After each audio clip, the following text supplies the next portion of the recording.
Before Miles Davis wore his iconic shades and before John Coltrane belts out solos that made you cry, there was this guy with cheeks like balloons and a bent-shaped trumpet. He changed the game of jazz forever. That guy is Dizzy Gillespie. And no, this is not Photoshop. This is what he looked like when he played the trumpet. But enough talking, let's get into it. Showtime, baby. But before we get into it, chat, I got a mic! That's so cool. And I'm talking to the mic so I can get all up in your ear like this, you feel me? And talking this voice. Or I can just be like right here with it. Like, that's so... I'm sorry. Let's get into the video.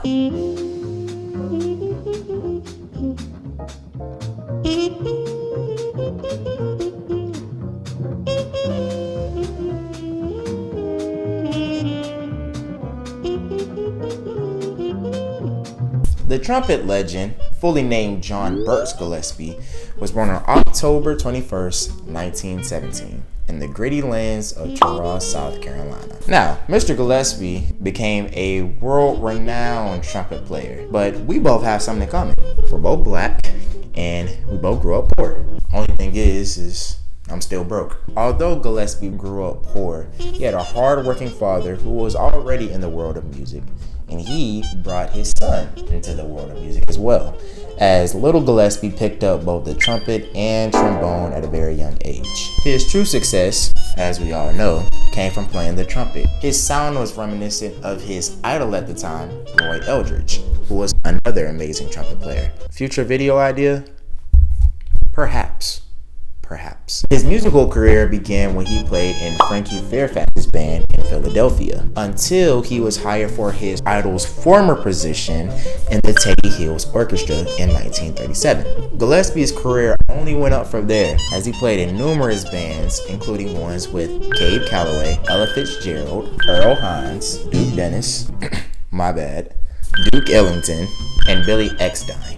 Now, Gillespie also did some late night jam sessions at New York nightclubs, where he, along with a few others, Charlie Parker, created the bebop sound and style. I'm not going to go into what bebop is, but if y'all want a video on it, let me know down in the comments. 1944 was when the first bebop recording session took place, including Gillespie's Woody and You, which featured himself along with Coleman Hawkins. However, it was Charlie Parker and Dizzy Gillespie who were credited with being the co-founders of the bebop movement. Although they were great musical geniuses together with competitive solos and amazing synergies, Charlie Parker could not stand Dizzy Gillespie at times. Dizzy Gillespie was known to be a bit of a clown and had multiple and numerous on-stage antics. I mean, that's what earned him the name, Dizzy. It's because he always doing something. Nonetheless, they were great jazz partners and friends. At least, I think they were friends. Hey, showtime! Why did Dizzy Gillespie play with a bent trumpet? And why did his cheeks look like that when he played it? I'm getting there. Hold on. His signature bent bell-shaped trumpet happened by sheer accident. It started in 1953 when someone stepped on it backstage before a performance. Now, normally when people have a damaged instrument before a performance, they would be pretty upset. Gillespie, on the other hand, looked at it, played it, and enjoyed the sound so much that he had future trumpets made specifically to look like the same damaged trumpet. Only Dizzy Gillespie. As for his cheeks puffing, that was more of an anatomy issue than trumpet playing style. The emphasis is more on the neck rather than the cheeks. The term of this is called a laryngeal, which gives him the ability for his air sac to share air with the gases flowing past the voice box and expands when there's pressure in the mouth or throat. And though it's an abnormality, it worked for Gillespie. I mean, listen to this.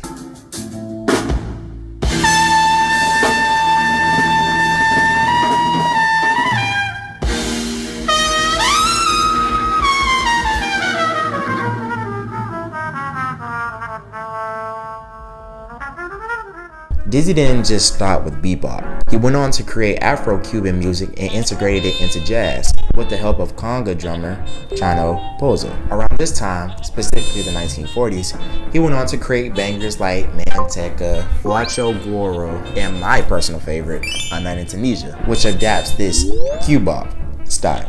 In the 1940s, Gillespie was truly making a name for himself as he went on to form his own orchestras and bands. And although his innovative period was deemed to be over by the 1950s, Gillespie was still playing his trumpet at the highest caliber possible. Gillespie was such a jazz sensation that he became an active music ambassador who led overseas tours sponsored by the United States Department.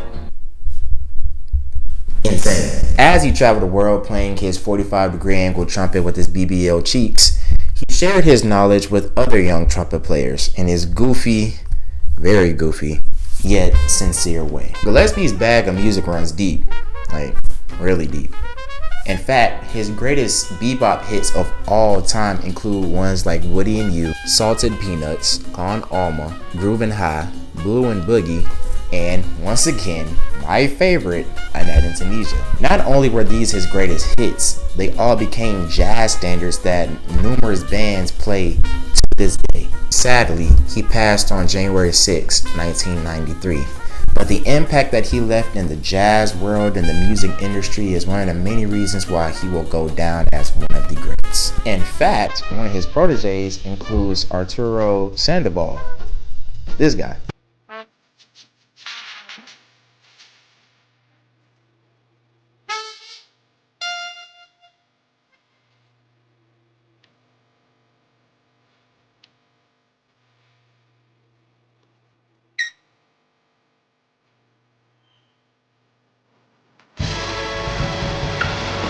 In conclusion, Dizzy Gillespie was truly a man of jazz music. I mean, his resume speaks for himself. Not only did he play in multiple big bands and orchestras and nightclubs and create numerous types of bebop movements and cubop music styles and things like that, he also won and received a couple of awards. He won 2 Grammys in 1975 and 1991 and received the Kennedy Center Honors in 1990. And thus, I'll leave you with a quote of his. The music of Charlie Parker and me laid a foundation for all the music that is being played now. It certainly did, Mr. Gillespie.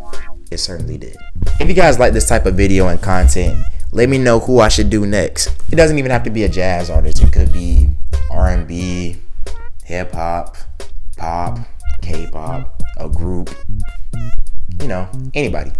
And yes, that includes country music. I will also do country music. But that's it. Thank you guys for watching, and thank you guys so much for 3,000 subscribers, guys. Thank you guys so much. And I will forever bring this up every time I hit a milestone. I remember just starting with 200 after I posted my Let's Get Started video. And now I'm at 3,000. I